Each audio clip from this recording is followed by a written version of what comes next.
Ça va, maman. Et toi, comment tu vas? Répliqua Mike. Je vais bien, Mike, mais j'ai quelque chose à te dire, reprit-elle d'un ton plus sérieux. Il y a 2 jours, j'ai entendu parler de l'histoire avec ta bonne, celle qui vit chez toi. Le cœur de Mike se serra. Il se rappela de l'instant embarrassant où Chioma lui avait annoncé sa grossesse. Il avait d'abord été choqué et désemparé. Mais entendre sa mère en parler maintenant le rendait encore plus nerveux. « Oui, maman. Mais qui t'a raconté ça ?» bafouilla-t-il, la gorge nouée. « Je ne sais pas trop quoi en penser pour l'instant. » « Eh bien, Mike, peu importe comment je l'ai su, » dit sa mère, changeant soudainement de ton pour quelque chose de plus sérieux. « Je pense que tu devrais la prendre pour deuxième épouse. » Mike faillit laisser tomber le téléphone. « Quoi? Maman, qu'est-ce que tu racontes ?»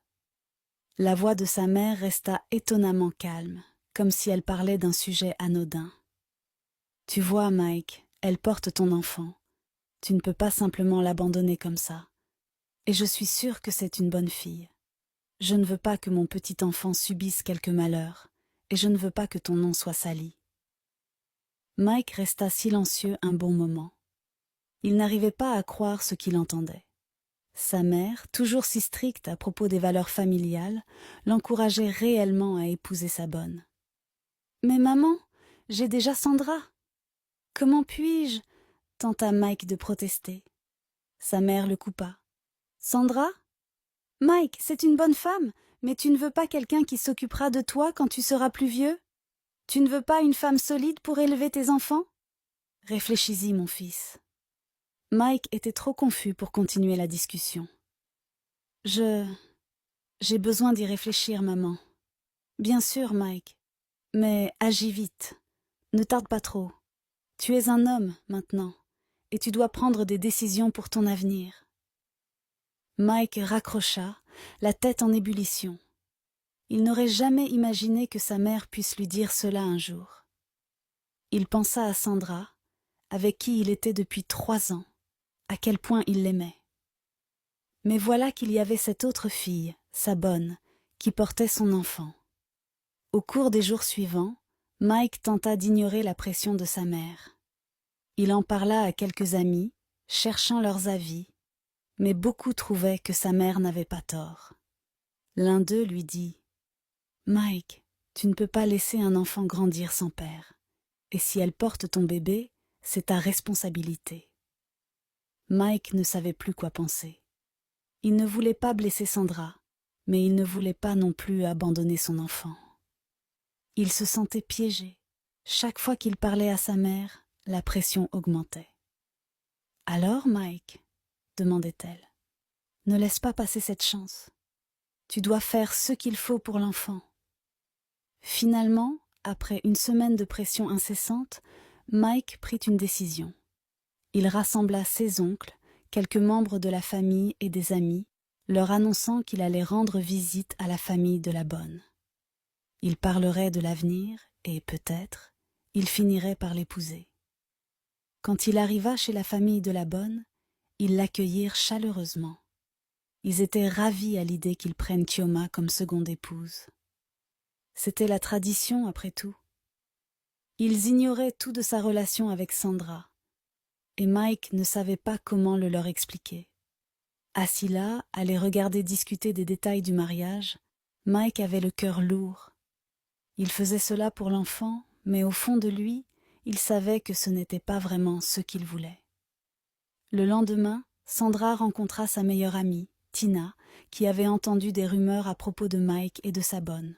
« Sandra, je déteste t'annoncer ça, mais j'ai entendu que Mike prend cette bonne comme deuxième épouse. »« Tout le monde en parle en ville, » dit Tina inquiète. Sandra fut stupéfaite. Elle ne pouvait pas y croire. Elle avait toujours eu confiance en Mike, et jamais il ne lui avait donné une raison de douter de lui. Et maintenant ça ? « Non, non, ce n'est pas possible, » protesta Sandra en secouant la tête. « Mike ne me ferait pas ça. »« Tu dois lui en parler, Sandra. »« Ne laisse pas passer ça, » insista Tina. Le cœur de Sandra s'emballa tandis qu'elle appelait Mike. « Mike, je dois te voir. » Maintenant. Mike s'attendait à cette confrontation. Il savait que Sandra finirait par l'apprendre et il redoutait ce moment. Ils se retrouvèrent dans le café où ils avaient l'habitude d'aller. Sandra le regarda, entre confusion et souffrance. « Mike, dis-moi que ce n'est pas vrai. Dis-moi que tu n'épouses pas cette fille, » supplia Sandra, la voix tremblante. Mike tenta d'abord de nier. « Sandra, ce n'est pas ce que tu crois. Tu ne comprends pas ?» essaya-t-il, mais il n'avait aucune conviction dans la voix. C'est alors que la bonne entra dans le café. Sandra se tourna vers elle, la voyant se tenir près de la porte, nerveuse mais déterminée. « C'est vrai, Sandra, » déclara doucement la bonne. « Je suis enceinte, et Mike est mon mari à présent. » Sandra sentit le sol se dérober sous ses pieds. Elle ne pouvait plus respirer. « Quoi? Comment as-tu pu me faire ça, Mike? Comment as-tu pu nous faire ça? » hurla-t-elle, bouleversée. Mike resta là, muet. Aucun mot ne sortait de sa bouche. Les larmes de Sandra coulèrent tandis qu'elle quittait la pièce en courant, laissant Mike seul, perdu et confus. Mike commença alors à choyer sa nouvelle épouse, Chioma. Contrairement à Sandra, Chioma avait pu offrir à Mike ce que Sandra n'était jamais parvenue à lui donner, un enfant. Chioma était enceinte de Mike, et Sandra, qui avait tenté pendant des années d'avoir un bébé sans succès, assistait, impuissante, à la façon dont son mari couvrait Chioma d'attention. Sandra avait toujours pensé que Mike se souciait d'elle, mais à présent, elle voyait à quel point il était épris de Chioma, surtout depuis qu'elle portait son enfant. Le plus douloureux pour Sandra n'était pas seulement de voir Mike choyer Chioma, mais aussi la façon dont il la traitait, elle, comme si elle n'était plus importante. Sandra n'avait jamais été jalouse, mais la situation la rongeait de plus en plus.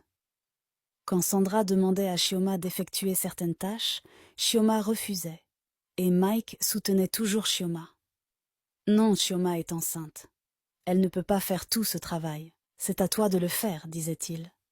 Sandra essayait de protester, mais Mike ne l'écoutait pas. Il mettait clairement Chioma au premier plan, la laissant se reposer pendant que Sandra faisait tout le travail. Sandra se sentait de plus en plus reléguée au rang de simple employée dans sa propre